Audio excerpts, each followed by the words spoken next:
Welcome in or welcome back. Today we're going to be doing another collective reading, and then I'm going to do a 3-choice picker card. Alright, so to get started, let's see what's going on. The primary conflict that Spirit wants to address going on in the collective energy.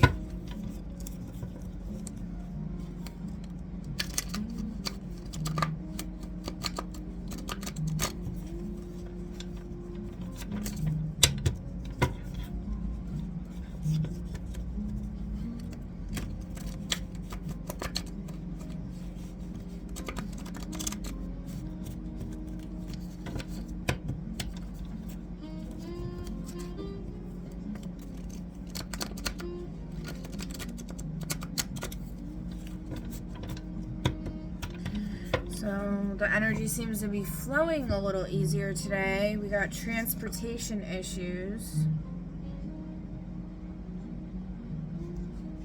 Under that, you have unknowingly entered into a contract that keeps you trapped in a cycle of lessons you've already mastered.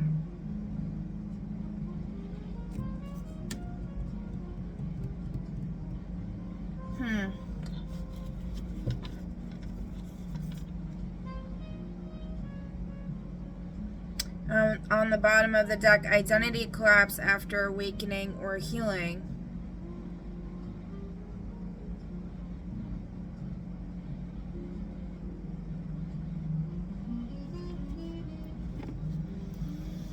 Alright, let's see.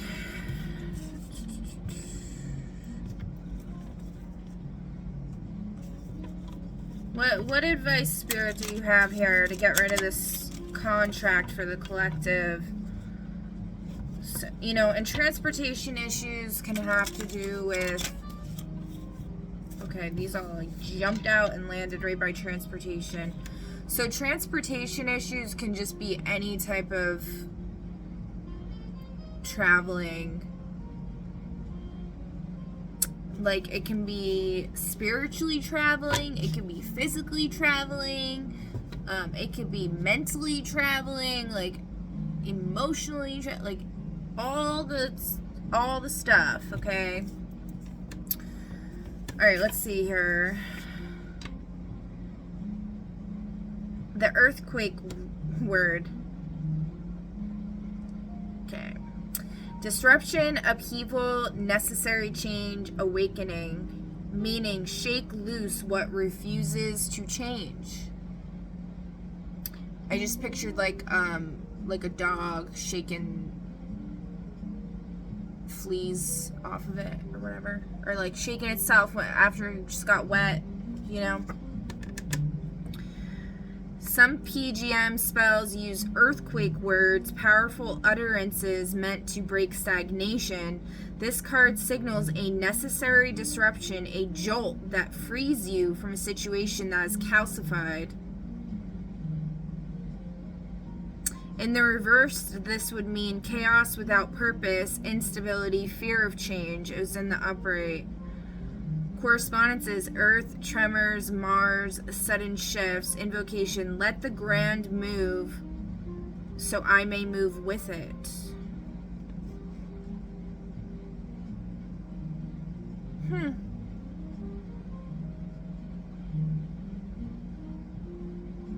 Let the grand move.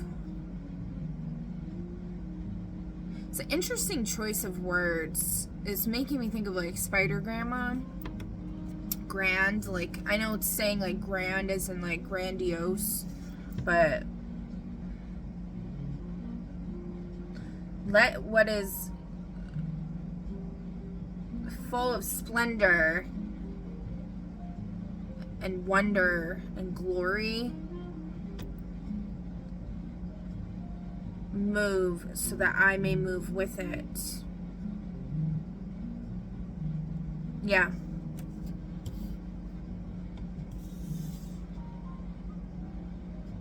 The line from Braveheart, freedom. Yeah. So next we have Eros, the binder.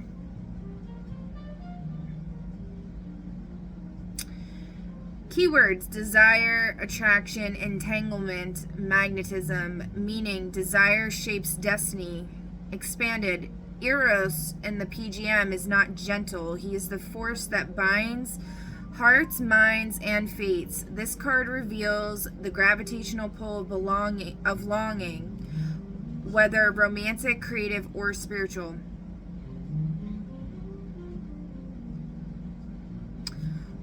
Interesting how I said belonging. Longing, belonging.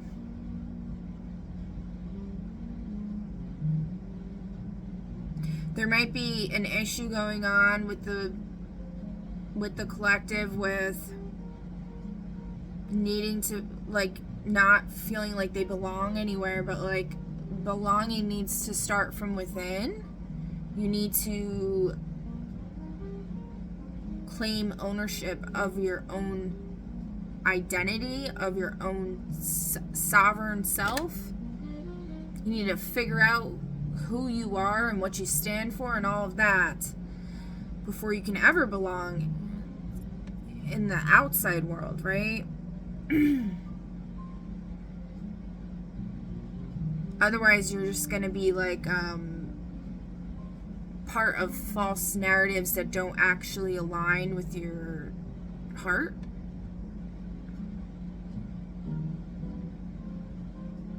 With your Tifereth on the Tree of Life. Alright, so if this was in the reverse, which I think it was. No, wait, was it? No, it wasn't. Okay.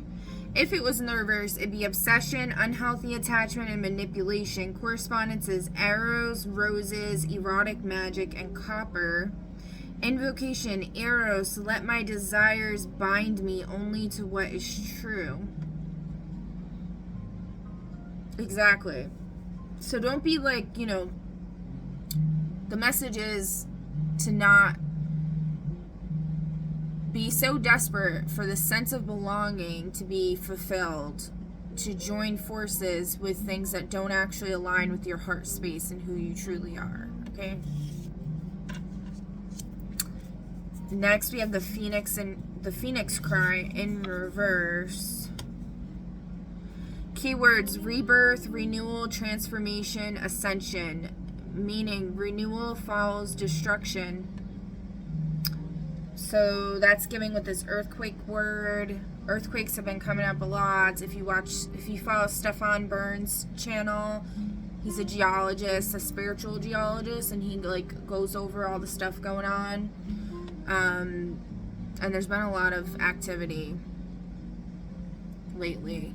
And I warned of this quite a few readings back.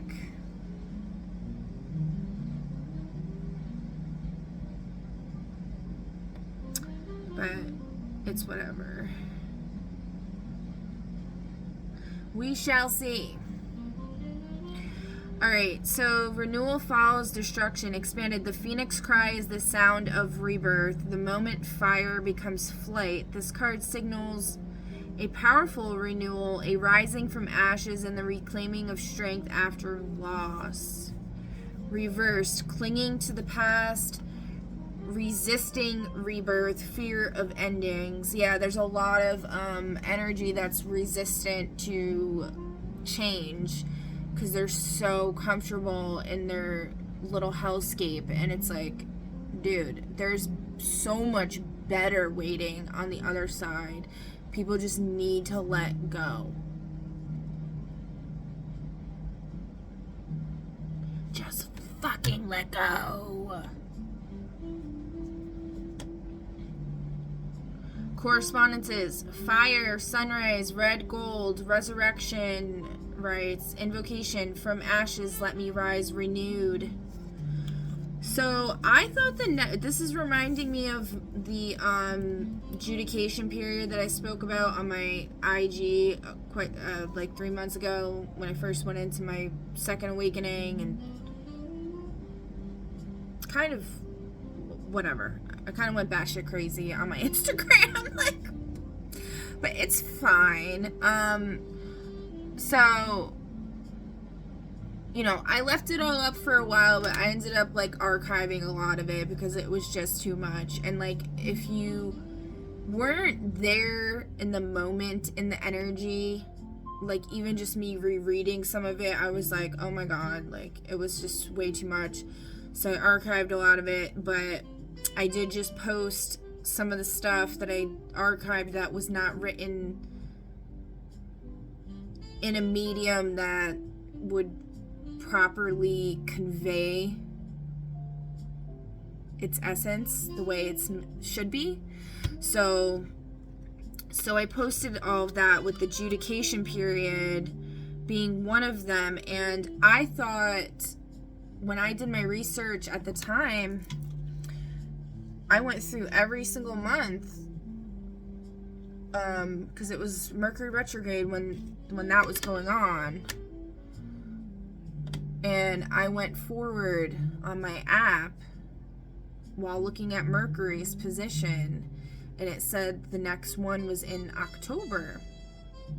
I believe October's, yeah, either September or October. I think October. And so recently I just kept hearing people say like Mercury retrograde, and I'm like, what the fuck? And then I find out Mercury retrograde's June 29th. I'm like, oh come on, like what is this? Like the Truman Show, like they changed it, whatever, or it's just like went into a different timeline again, who knows. So the next adjudication period is what I was given as a download, is that Mercury retrograde can be used as, is going to be June 29th to July 23rd. It starts at 1:35 p.m. So it lasts, I think, 24 days, I added up. And then it ends on July 23rd at 7:59 p.m. Oh no, 6:59. Yeah, 6:59. I'll just read it real quick for those of you that may not have IG. So, during the full span of Mercury retrograde, adherents shall enter a sacred period of judgment, purification. You could skip through this if you're not into this stuff, but if you're looking to purify yourself and reach higher levels of consciousness, I definitely recommend doing this. Shall enter a sacred period of judgment, purification, restraint, and preparation. This observance is to be undertaken with discipline, intention, and reverence, so that the body, mind, and spirit may remain aligned with truth and protected from corruption. Number 1, prepare beforehand by gathering necessary provisions in advance and in manageable increments, so that this sacred period may be entered without dependence on last-minute acquisition. Unfortunately, there's not much time, from me giving this information out, but I mean, it's been on my IG for a while, but like, whatever. Anyway, so number 2, for the first 7 days, undertake a fast and cleanse daily in flowing water as an outward and inward sign of purification. So that's talking about fasting from food. You can still drink water. You can do a dry fast if you know what that is. You know how to do it properly. And well, I'm talking about like a dry fast, and because a full dry fast, you don't even like touch water. But this requires that you bathe in a flowing body of water. It could be a stream, but it has to be flowing. Okay? Because that is, from what I've gathered, that takes all of the entities, like any type of entity attachments and stuff like that. It removes them. So I would just drink water, though. If you are going to drink water. You probably should drink water. You probably shouldn't do a dry fast because it's like hot, especially if you're in a location in the world where it's hot. Yeah, I wouldn't. Alright, anyways. So, abstain from flesh and limit the use of animal products. Number 3, abstain from flesh and limit the use of animal products unless they have been obtained through humane and conscientious means. Number 4, do not partake in mind-altering substances that discernment and spiritual clarity may remain unclouded. Number 5, this one's a little silly, but I don't know. It was kind of like a download I got, or it was a download I got. It also has some relevance with like the Wizard of Oz. Okay.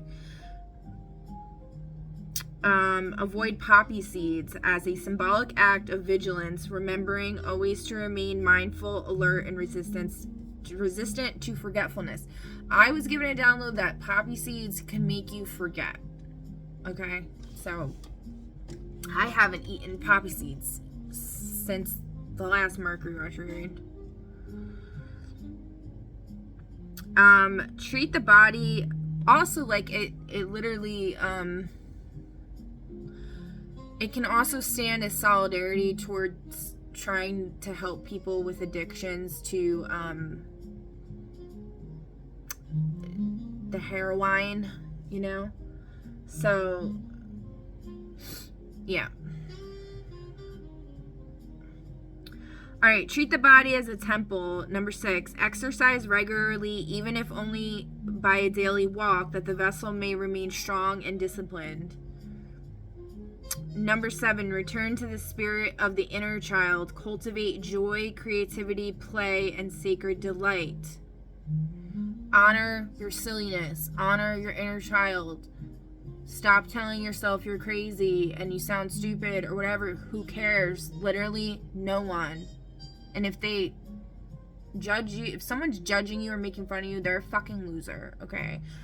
Like pretty much everything that I've posted on my shit is like bonkers stuff that like people probably made fun of me so much. Do I give a fuck? Not really. No. Like, I care because I don't like bullies. And if they ever said it to my face, I'd want to fuck them up. But would I? Probably not, because I have 3 kids that I'm solely responsible for. And I had, you know, so. But if I could, I would. Alright? Alright, so. Just kidding. Okay. So, number 8. Do not give energy, financial or otherwise, to systems you do not wish to continue into your reality. This is a very important one. So if anything you're doing is making you feel like your soul is being sucked out of your body, work around it. Ask AI, how can I get around this? How can I not do this thing that's sucking my soul out of my body? Number 9, transfer funds to a credit union before this observance begins, if this is possible and prudent. This is meant to support your fellow humans, your fellow collective that isn't part of the 1% of the scumbags that are raping little children and doing horrible shit, which is the whole point of all this, is to rise up and stand against all these motherfuckers, okay? Number 10, study how to defend yourself against dark and corrupting influences and strengthen your discernment against unseen harm. A way you can do that is by reading the Greek magical papyri, which is the deck that I'm using right now to do this reading, which we'll get back to in a moment. It's free, the text for it. You can find a copy of it for free online. And you can even ask AI, like, can you help me to figure out some ways to protect myself against the dark arts via methodology found in the Greek magical papyri. Papyri. Papyri. I don't know how to say it, but okay. Number 11, observe bodily restraint and chastity during this period, abstaining from sensual indulgence so that your energy remains consecrated to the observance. This is extremely important. You gotta stop opening the sacral and the root chakra pathways for entities of dark forces to siphon from them every time you orgasm without consciously directing the focus of the energy and being like extremely spiritually aware to where you can even like see the entities and all this other shit. You shouldn't be doing it unless you're in a sacred marriage and you're exchanging just between you and that other person. Okay? Otherwise, it's extremely dangerous and you're giving energy to these entities. Okay? Which we do not want to do. And this is even just touching yourself. Okay? Like, and this can be extremely hard if you've been doing it for a very long time. So one thing that helped me was, and this is going to sound silly to some people, I know I've mentioned it before, but I'll mention it again, is actually taking a pair of scissors. If you feel something pulling on you, you start feeling like ornery for no fucking reason, just out of nowhere, and you feel literally like a hook, you might feel a hook go into you down there, that's somebody trying to siphon from you. And what you can do is take a pair of scissors carefully, and just baby scissors even work, like I don't want anyone hurting themselves by accident, and you just like in the area, you cut the cords, you cut the energetic cords that they're trying to latch on, and it's worked for me. Alright, so number 12, avoid travel by vehicle unless it is truly necessary. When uncertain, seek discernment through quiet reflection and simple practices of daily guidance. This is to help break the chains of the establishment, okay? Because a lot of the control they have is based off of the rules of traveling, which is this whole transportation issues. Okay? They control a lot of us via this, okay? And that really needs to stop. Alright. So 13, do not give blood during this time and postpone appointments where possible unless necessity requires otherwise. They do a lot of baneful magics on people's blood. They also consume people's blood. My blood's gone missing several times, and my urine as well. I do not suggest giving your blood or your urine during this time, any of your bodily fluids. And if you're on your monthly lady, you have your monthly lady friend, I suggest that you, if you use pads or tampons, spray it with bleach or some type of chemical, or even cover it with soap just to destroy the blood, so that when you dispose of it, because they literally will go through your garbage. Like, this shit's serious. Like, they really do shit like this, okay?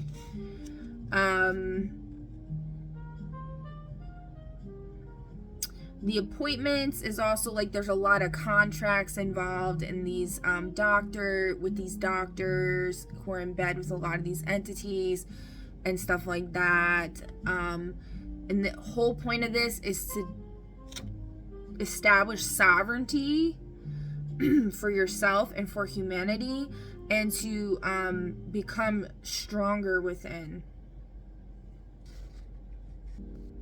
And just to become more independent, learn how to heal yourself is a huge part of this. Alright, number 14, if you have children, prepare them in advance for this period, including changes in food, routine, and household practice. It's a short period of time, and it will teach discipline, it will teach sacrifice in a good way. Compassion, empathy, self-awareness. Okay? Number 15, if work or school obligations remain, fulfill them as needed, yet where possible, seek ways of living, learning, and laboring that align with the world you wish to build. A lot of these institutions are extremely corrupt, and they literally are siphoning mechanisms for these entities. They do this to our children. It's disgusting. Number 16, deepen your connection to higher source consciousness and remain attentive to the forms of guidance that speak truth to you, whether through spirit, ancestors, nature, inner discernment, trusted companions, or the living world around you, trusting that wisdom may come through many vessels. So this is talking about like angels, even daemons. There are good, quote-unquote good and bad daemons. I talked about this in my last reading and the one before that. I've talked about it a lot of times, but just as there's good and bad angels, there's good and bad of every type of being. And also good and bad is perspective, and it's all in the same spectrum of energy, just different ends of the spectrum. And it's literally just your perspective too. What's good for one person is bad for another. But, you know, we're talking about humanity as we know it, okay? And what's good for humanity is not being slaves to a bunch of elite scumbags, okay? So, but for what's good for them is for us to be slaves for them, yeah. That's what they think is good for them. It's not actually good for them. All right, number 17. Do not sign binding agreements during this period, nor download new applications or consent to unfamiliar terms. If such actions occur unintentionally, they shall not be counted against the observance. If you have to sign something or you have to agree to terms in an app or whatever, an update or something, you can simply say something along the lines of, call on the Archangel of the Day or whatever you subscribe to. I personally call on the Archangel of the Day, the Arc Force of the Day, and I say, for example, today is Gabriel. I say, Archangel Gabriel, please, what would I say? Or actually, what I would normally say is, in the name of the Most High, Elohim, and Adonai, and the Holy Ghost is with the Most is, I do not consent to any terms in any corrupt any terms in this contract that may be corrupt in nature and against my free sovereign will. I would say something like that. Okay?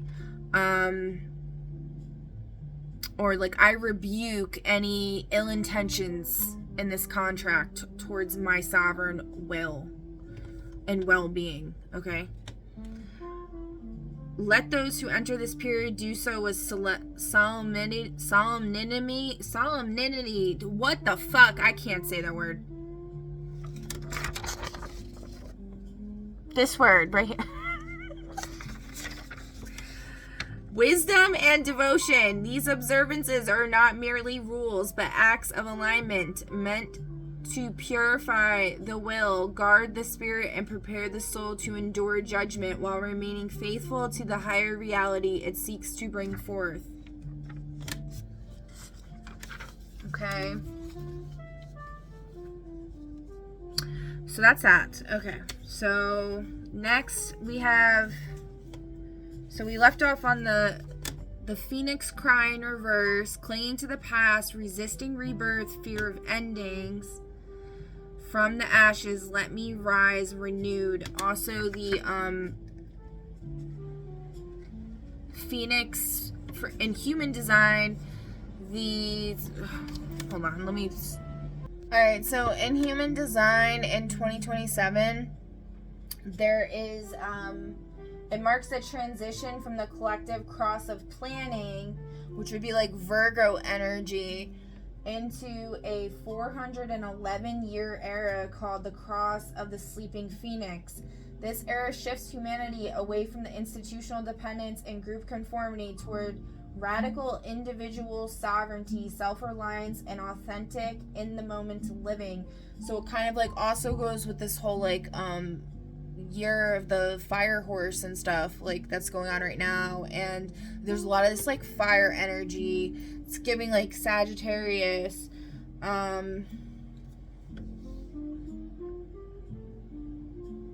which would be like transportation is like the 9th house, right?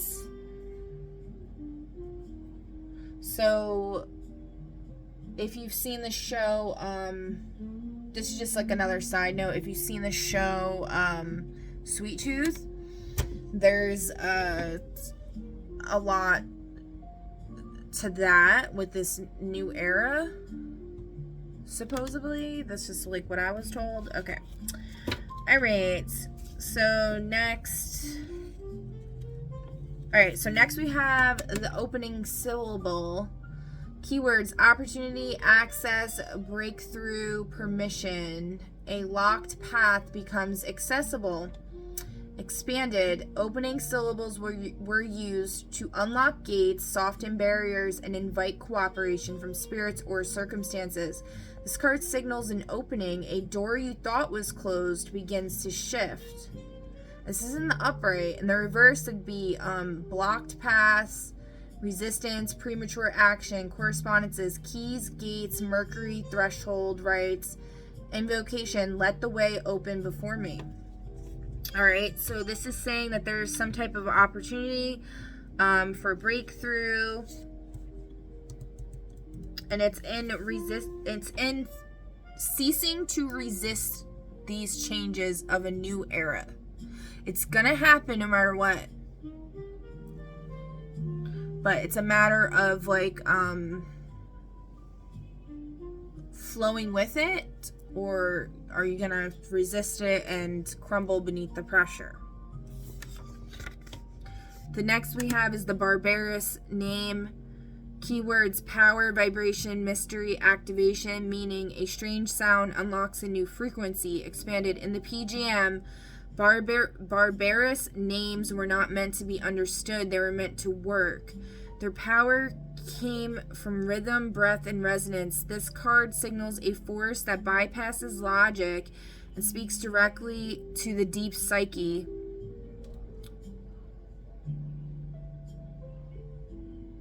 Sorry, I just heard like sounding like demonic or something.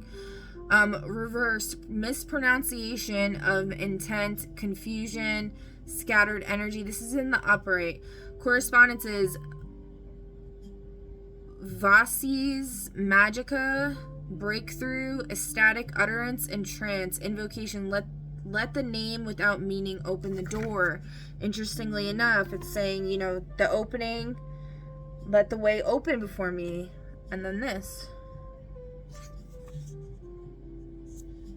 Let the name without meaning open the door.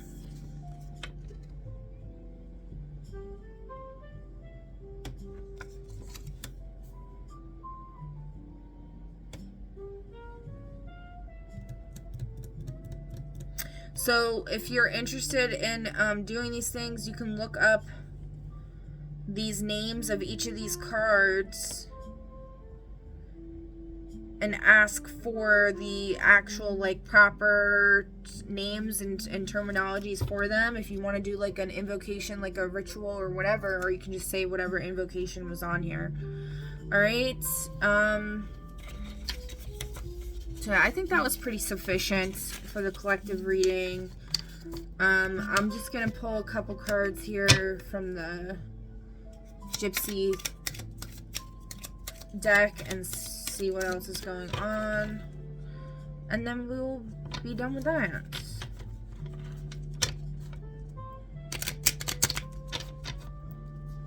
Let me see. The transportation. Yeah, boss in reverse. Transportation. I asked, what's up with the transportation? Boss in reverse. Neighbors and prostitute in reverse.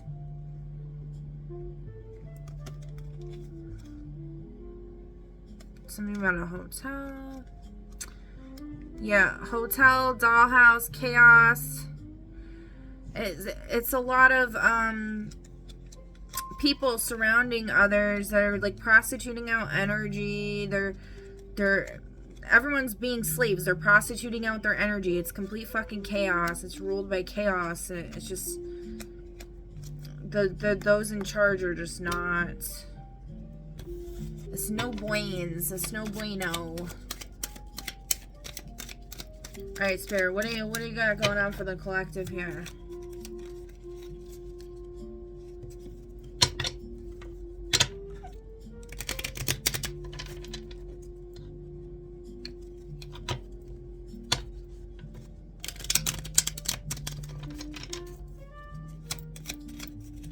So I'm crawling on my leg. What is that?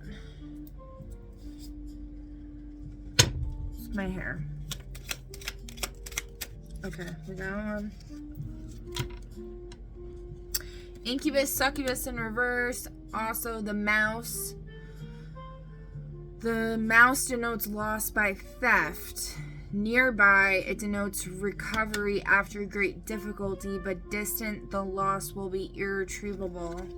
Meaning to the significator, which we don't have a significator out yet. It's in the reverse though, so that's good either way. But like with this deck, usually I read it in a lot of different ways, so we'll see what the, okay. Blocked, 3 blackbirds, blocked this gossiping energy.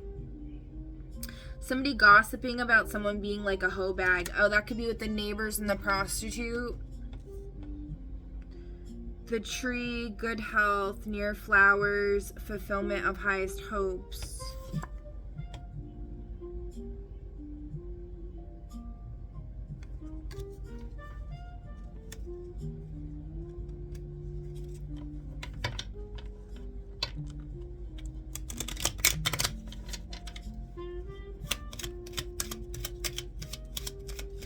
Okay, anything else, Spirit?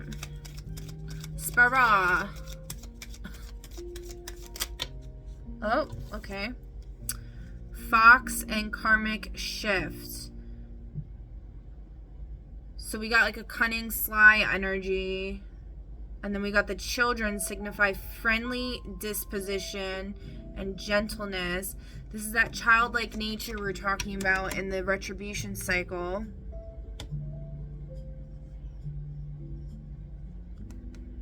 And it's near the tree as well, interestingly enough, because in my original writing of the retribution thing, I mentioned in part, what was it? Where did I even put it?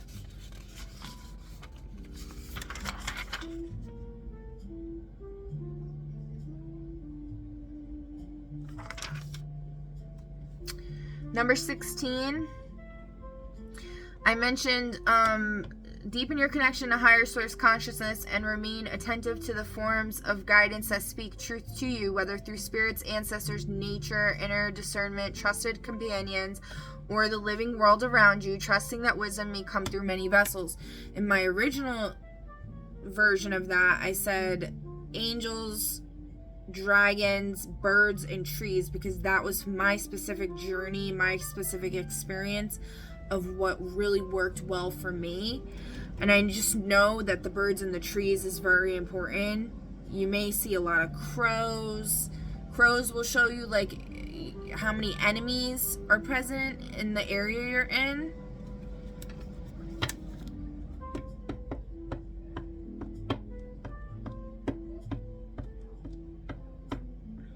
They're also just cool and like give you like kind of messages. They might try to talk to you and stuff.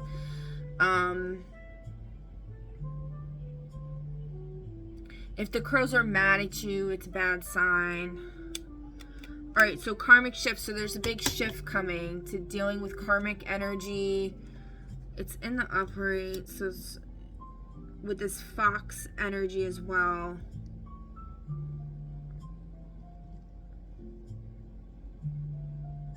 Cunning, sly.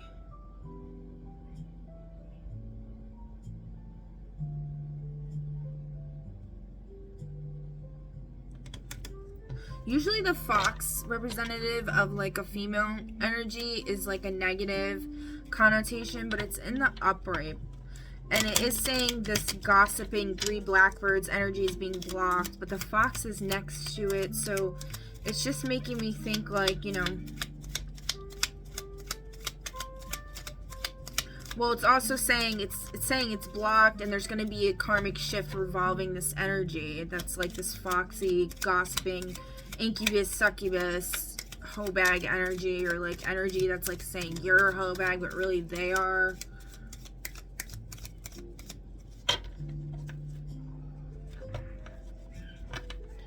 All right, anything else, spirits?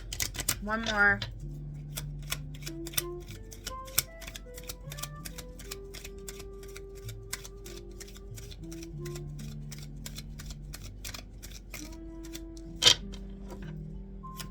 Come on. Give me one more.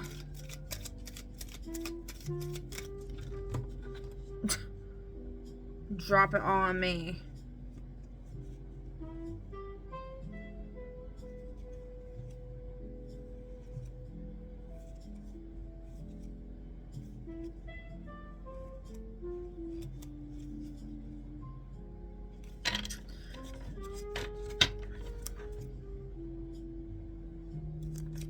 I'm not gonna read that.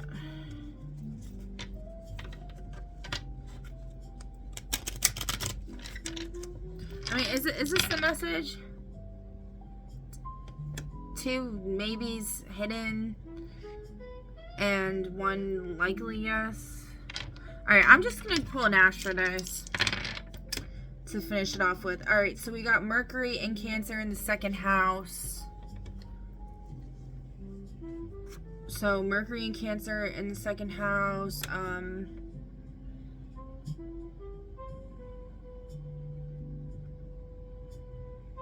Communication involving values, involving family, emotions. Alright, so this is saying this is a period where decisions regarding money, resources, and self-worth are heavily driven by emotions, intuition, and gut feelings. It should suggest that financial security is deeply tied to emotional safety and nurturing environments. During this time, the collective may experience heart-led finances. You might find people making purchases that bring them nostalgic comfort or spending money to create a cozy, safe home base. That's exactly like what I was saying with the adjudication stuff, is like it's about like it's about like spending money in ways that honors your virtue and your values and the world that you wish you lived in. Okay, supporting that.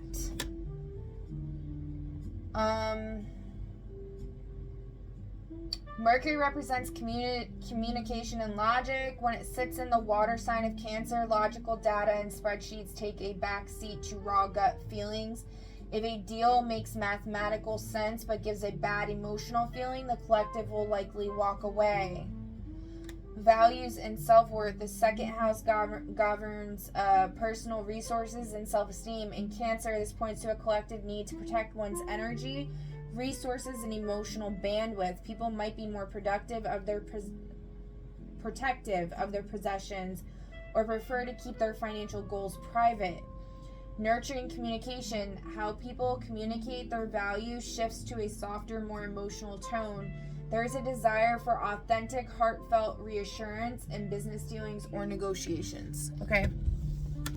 Alright, so that's the message I have for y'all. I hope this helped, and I'll catch you in the next one. And I'm going to now do a quick 3-choice pick a card. Okay? Alright, so pick a number between 1 through 3, and then I will see you at your reading. Pause the video if you need a minute to decide, unless I'm doing a premiere and you can't pause it, which you're probably not watching it anyway, but if you are, just pick quickly. Alright, number 1. Does number 1 have all the fun?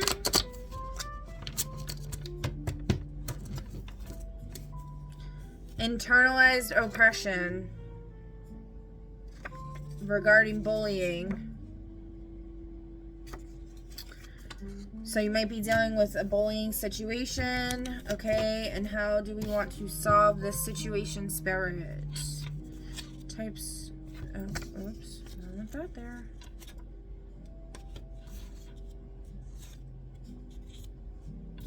Wait a second. Don't want that there either.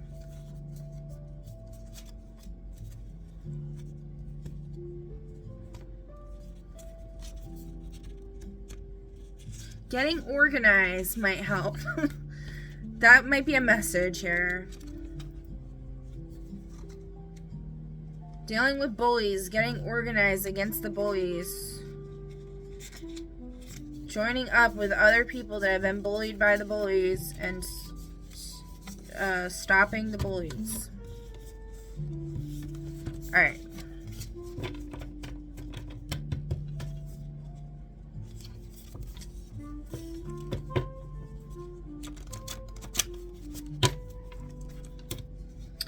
Horus the Avenger. Justice, retribution, restoration, and vigilance, meaning justice rises on swift wings. Expanded, Horus is the avenger of wrongs, the one who restores balance through precision rather than rage. Exactly, organization. When he appears, a situation requiring fairness, accountability, or righteous action is coming into alignment. Reverse, misjudgment, misplaced blame, acting prematurely. Correspondences, Falcon, Sky, Kingship, Solar Vision, Invocation, Horus, let my sight be sharp and my actions just.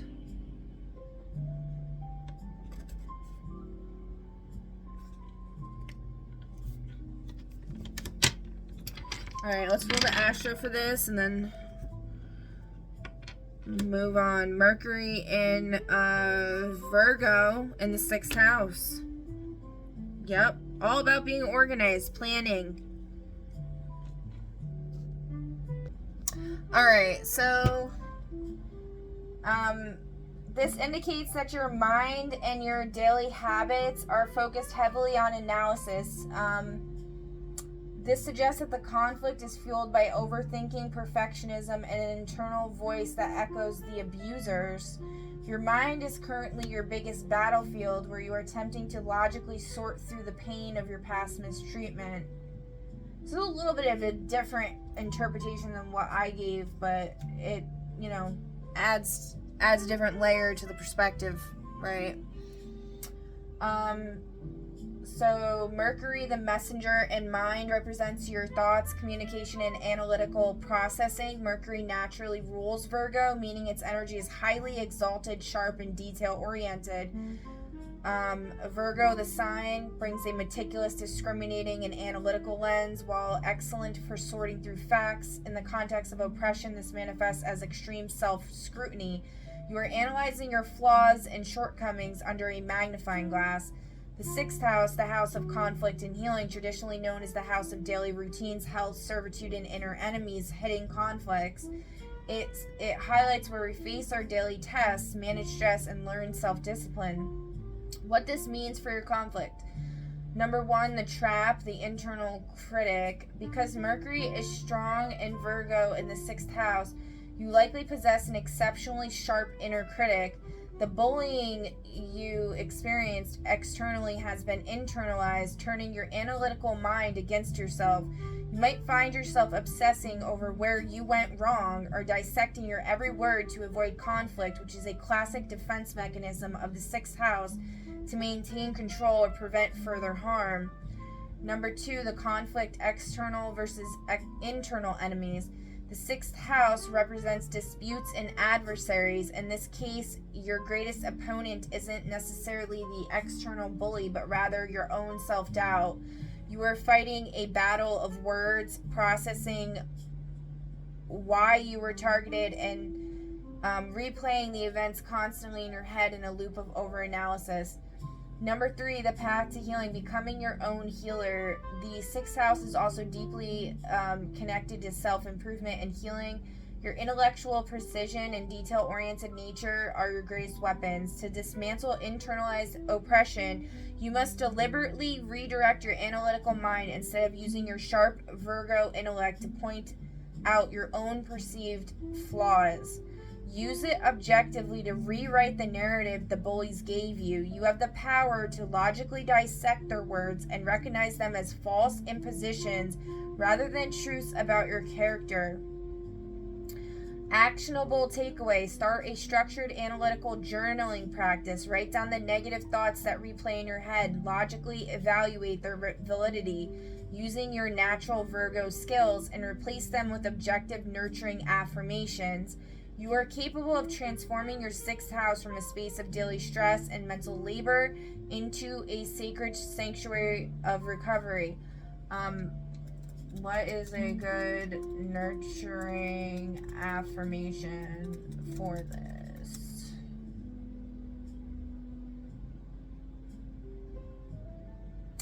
So one you guys can use is my worth is inherent, not earned. I release the burden of overanalyzing my pain, and I choose to speak to myself with absolute kindness and grace. Some shorter ones for the inner critic is I do not have to be perfect to be safe, loved, and respected. For internalized bullying, the cruel words of others were a reflection of them, never a definition of me. I like that one. For mental peace, I am allowed to stop thinking, stop fixing, and simply breathe. For boundaries, I protect my mental health by refusing to fight battles that are not mine to carry. To help you ground this practice into your daily life. Oh, okay, we don't need to. All right. So that's that. By the way, if I keep getting cut off. I deleted so much stuff. I don't know why my videos keep getting cut off all of a sudden. But if I do, I'll do a part 2. Okay. All right. But yeah, that's the message I have for you, pile 1. I hope this helped, and I will catch you on the next one. Bye. All right, pile number 2. So, all right, pile number 2. Let's see what conflict is going on for you and what to solve it. We must do.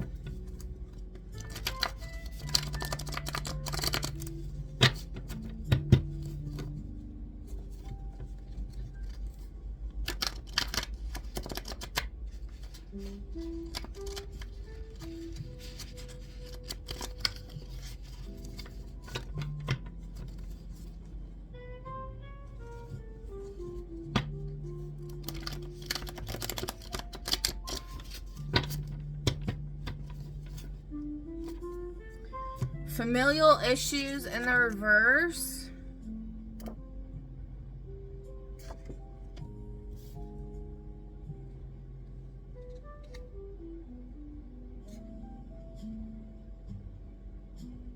Environmental disaster.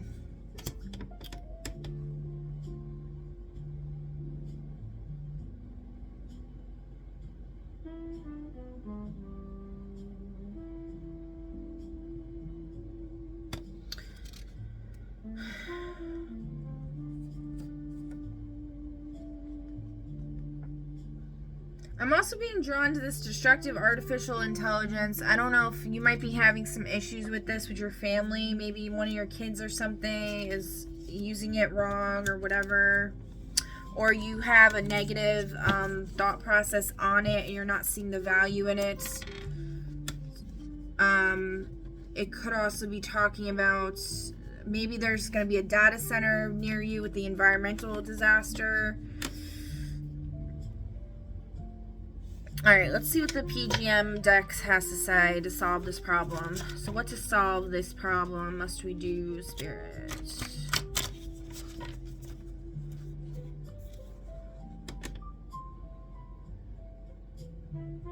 Restriction, stagnation, binding yourself unintentionally, the binding syllable, because it's in reversed. So, commitment, fixation, focus, containment, meaning fix your intention in a place. Expanded, binding syllables in the PJM were used to anchor a spell to lock its purpose into form.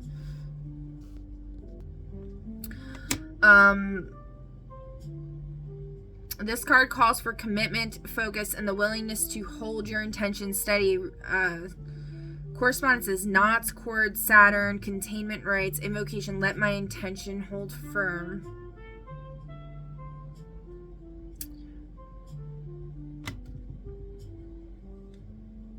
So you might be having issues feeling stagnant and like stuck or restricted in your environment.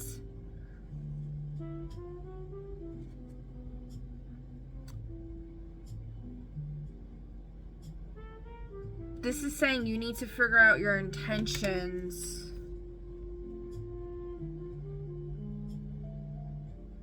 Being committed to something, you have to have focus on something.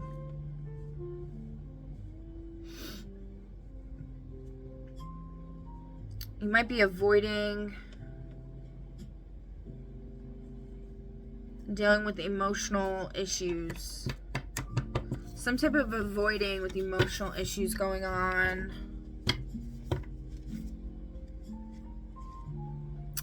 Shame of failure, avoidance of risk, misidentification with outcomes is the hidden intelligence.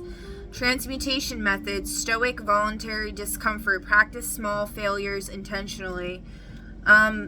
So you might be like perceiving failures before you even try. And identifying yourself, like, with those failures, like, even if you fail, at least you tried. Like, that right there is brave and admirable in itself, which is something you need to see value in. You need to see that there's value in that. And then a method to transmute this avoidance of risk, this shame of failure, and inability to commit.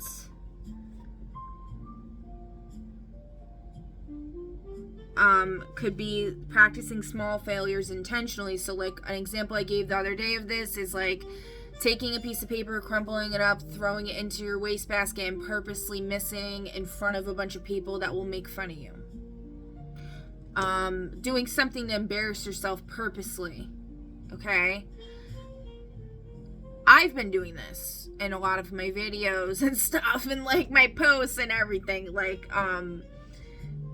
knowing I'm showing, like, for example, like showing a bad angle of myself where I know I look like shit, or like not brushing my hair, like something like that, where it's like, you know, I'm very Virgo, and like I analyze the shit out of myself, and like I'm very hypercritical. I'm not so much like with other people. Like I've dated people that are like, people have literally said to me, like, what the fuck are you doing with them? You know what I mean? But like I saw beneath that, but with myself I've become like hypercritical. So for me to try to get past that, I'm trying to like expose my vulnerabilities publicly, so I give a shit about it less and less, and it's been working for me. So far it's been working. I would say it's been working. So, you know, I don't know what your specific issue is with the fear of failure, but this is just a personal example. But you could, you know, you can even ask AI ways, you know, to use AI non-destructively, because I don't know if you've been using AI in a destructive kind of way. This is a good way that you can use it. Okay? Could also be your family that's dealing with this, and you know, that can help them as well. All right, let's pull the Astro days and then move on here. So we got Venus in Taurus in the 11th house. All right, hold on. All right, so for this we got this points to a need for stubborn stability and shared values when navigating conflicts over family, the environment, and artificial intelligence. This placement suggests grounding the issue in long-term physical security and community rather than panicked or chaotic reactions. The planet represents the energy you're expressing. The sign details how that energy operates, and the house shows where it is manifesting in your life.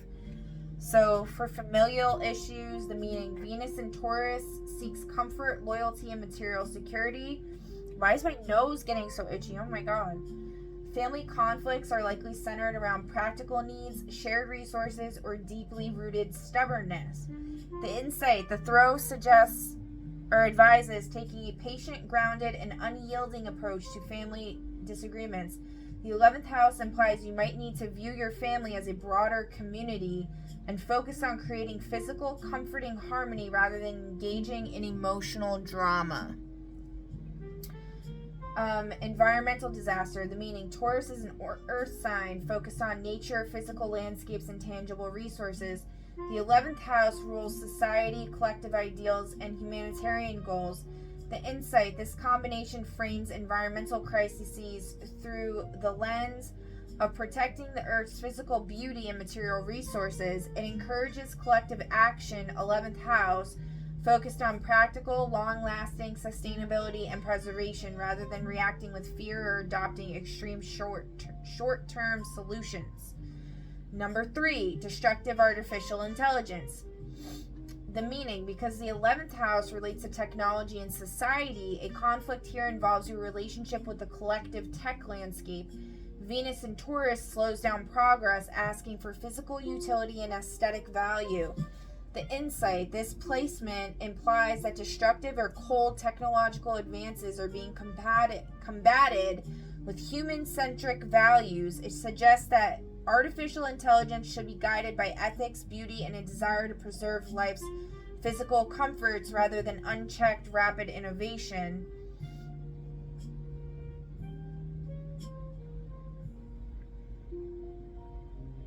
All right. So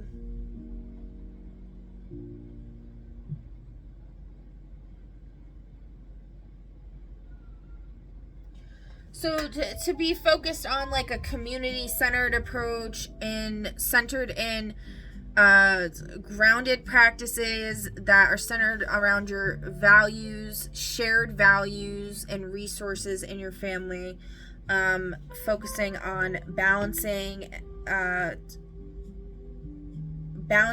the like logistics of the situation versus the emotions and the needs of the family. Hold on. All right, so we're just gonna pull some intentions cards for you to help you out here for a second, or for a second. I don't know what I'm seeing. That doesn't even make sense. Okay. So, justice, pure intentions, a drive to correct imbalances and protect fairness. Alchemy, use courage, not anger, as your guiding force.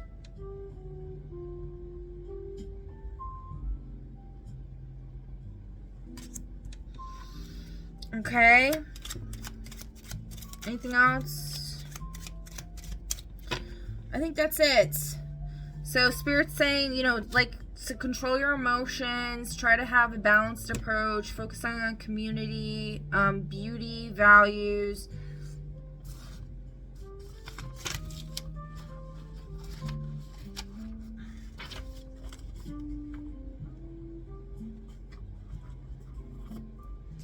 Let's see what values.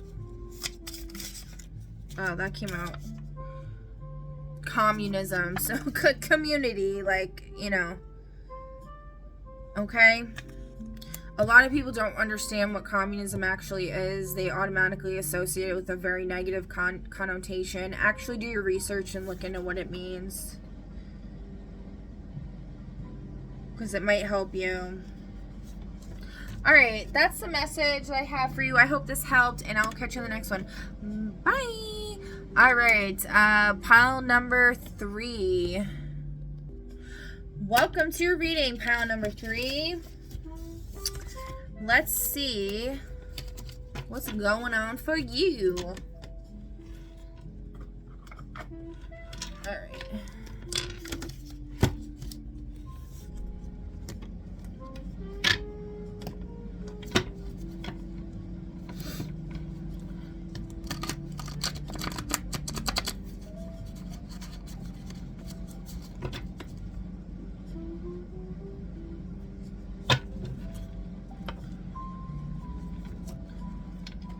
Somebody, this is the second time I split it on domestic violence and hacking.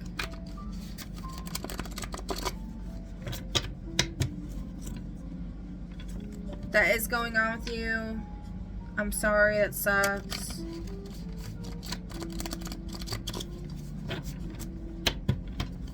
Or if you're doing that, you need to stop. Anybody who's abusing animals, Spirit's saying you're going to end up getting the HIV. I'm just giving a message, alright? Yeah, that's about saving the world. You got to stop abusing the animals. Humans are animals too, you know, so yeah. Saving the world keeps coming out like every 5 seconds. Industrial revolution. Something about the industrial revolution. There's a card in here that's not supposed to be in here. I keep seeing it, but then alright, whatever. Breaking people so they can abandon their beliefs.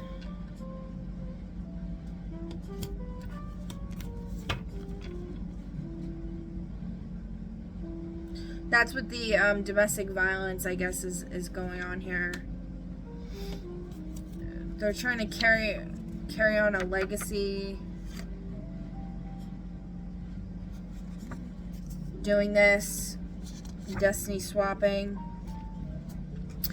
They're destiny swapping by doing this. Yeah. That's fucked up.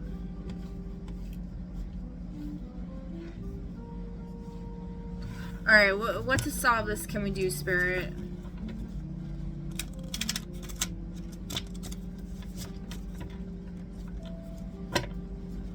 Because what they do is, so they'll break someone so they can abandon their beliefs. Negative. This is in a dark connotation because, you know, sometimes people's beliefs are like fucked up and they really do need to be like they need to be broken, okay?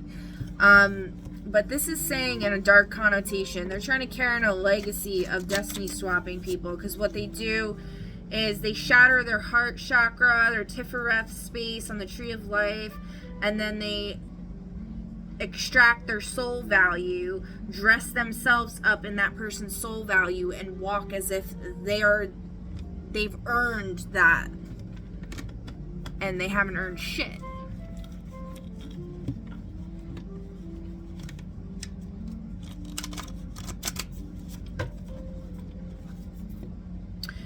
Purification. So a way to combat this is through purification, which we just talked about with this whole thing.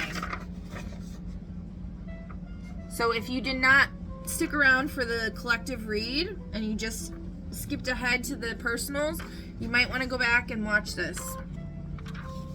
Okay?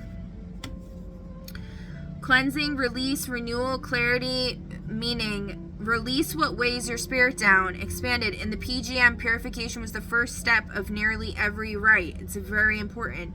A symbolic shedding of dust, doubt, and psychic residue. This card signals the need to clear emotional clutter, stagnant energy, or lingering attachments before progress can occur.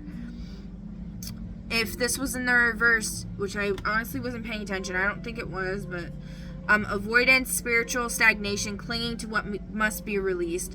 Correspondences: water, salt baths, white garments. Oh my god. Garnets too, maybe. Clear quartz. A lot of people have been promoting clear quartz recently, which is very strange to me. So many people have been recommending that.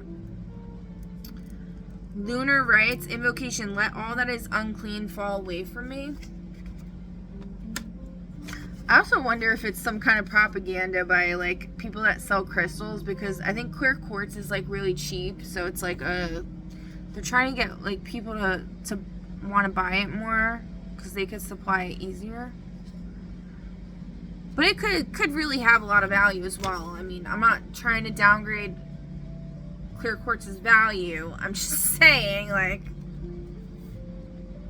so yeah, looking deeper at people's intentions here is coming up. You know, like, there's somebody in the energy doing fuck shit. Could be you, could be somebody else. If it's you, you better fucking stop.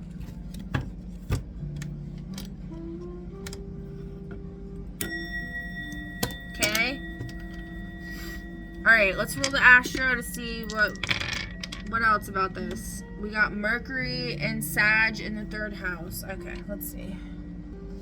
Alright, so we got here,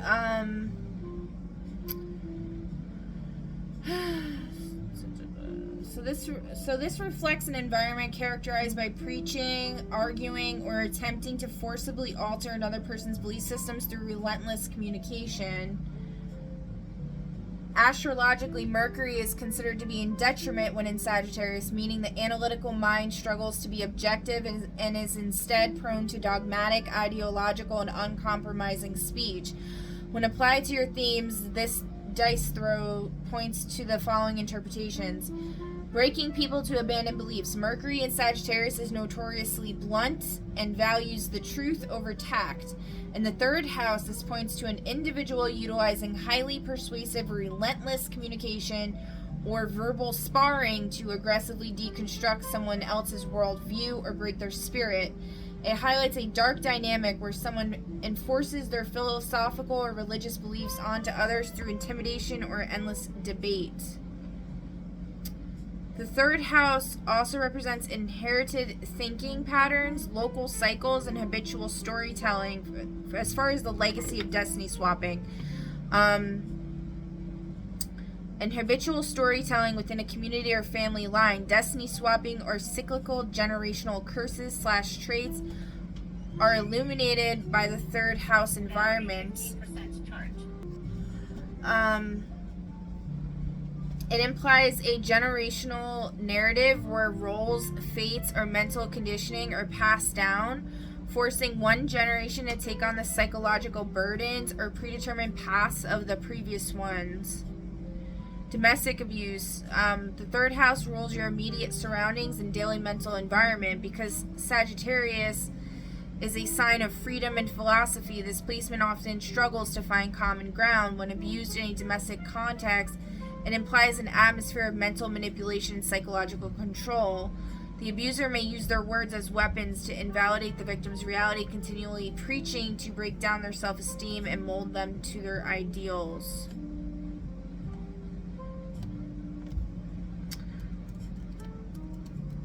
I'm asking, what would this dice throw entail as far as resolving this issue? I forgot to put that in the prompt. Oopsies. So you must transition from aggressive preaching to objective witnessing, zooming out to see the larger picture while changing your immediate daily narrative. Breaking the cycle of belief destruction. The strategy: transition from preaching to observing. The action: stop engaging in verbal sparring or trying to prove who is right. Mercury in Sagittarius loves to win philosophical arguments, but in this dark dynamic, engagement is fuel. Disengage from circular arguments entirely. The mindset: realize that you do not need to convert or convince the other party to validate your own truth. True sovereignty means holding your beliefs silently and immutably out of their reach. 2. Halting the destiny swap legacy. The strategy: rewriting the local narrative. The action: the 3rd house rules your immediate mental scripts and habitual thoughts. To stop inheriting a dark legacy, you must actively change the information you consume and the words you speak daily. The mindset: document the ancestral patterns objectively, Mercury, rather than emotionally. Write down the destiny contract you feel forced into and physically burn it or write a counter script. Use Sagittarius energy to look far beyond your immediate environment for new mentors, books, or philosophies that break the family mold. Resolving the domestic abuse dynamic. Utilizing the strategy: utilizing Sagittarius freedom and 3rd house choices. The action: Sagittarius fundamentally represents freedom, horizons, and escape from confinement. while the third house represents choices, local transit, and short distance moves. Resolution here heavily implies physically or logistically planning an exit strategy. The mindset: use Mercury's logical planning skills to gather resources, secure documentation, or contact local support networks. Third house. Do not broadcast your plans as Sagittarius tends to do. Instead, keep your strategy private until your freedom is secured. Alright, so, I mean, I feel like that's pretty good advice there.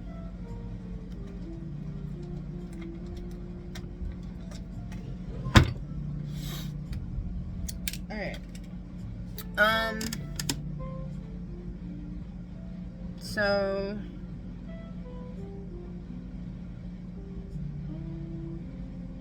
yeah, and also, you know, purifying yourself. It's Spirit saying that will help you to be able to see what's going on, what's truly going on behind the scenes.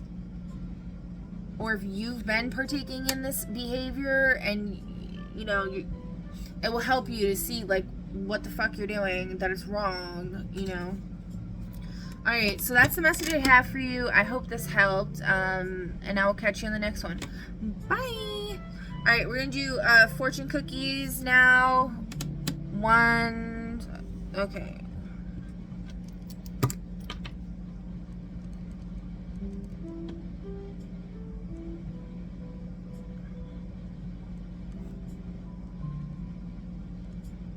I'm just doing timestamps, guys. Trying to be a little organized here. Oh, so this is the motivations, goals that was not supposed to be in here. Is breaking people so they can abandon their beliefs.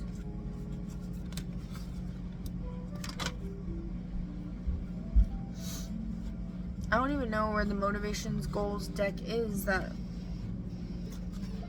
Oh, there it is. Alright.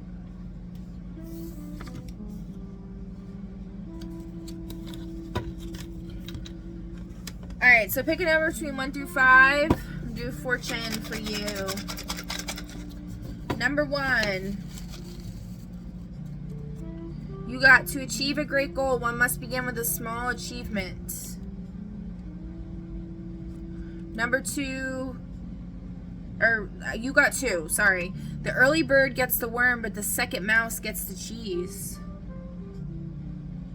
Because the first mouse gets stuck in the trap, get it? Alright.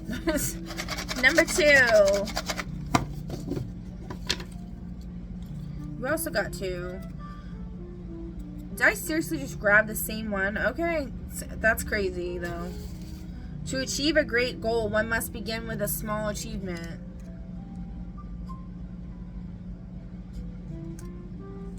Yeah, it's like the same one, right? I don't know. My brain kind of just died for a second there. Alright, in the end, kindness is all that matters. Somebody might be doing some mental magic on you. You might want to clear out your energy. Yep, protection, misfire, fear-based warding, backfiring, realign intent, calm boundary work, okay? Alright, number 3.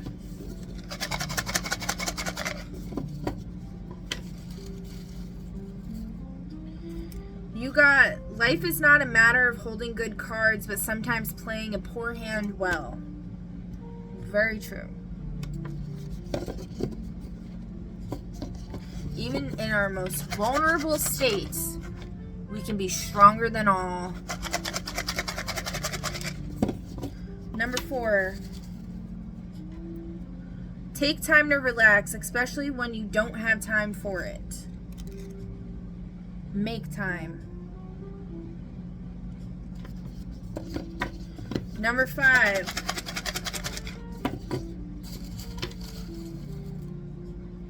Remember, every downhill has its uphill. Don't get lost in the darkness. There will always be a lantern guiding the way out. Just fucking look for it, okay? Alright, that's the message I have for you guys. I hope this helped. If it didn't, I tried. I tried. I really fucking tried, alright? I'll catch you on the next one. Bye!